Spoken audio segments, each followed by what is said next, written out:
Anong mga hamon sa buhay ang hinaharap mo ngayon? Napakataas ang halaga ng pamumuhay. Kung ikaw ay magkasakit, problema ang mataas na presyo ng pagpapagamot.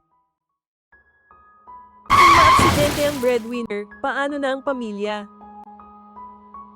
At kung mamatay ang isang mahal sa buhay, may sapat na pambayad ka ba sa pagpapalibing?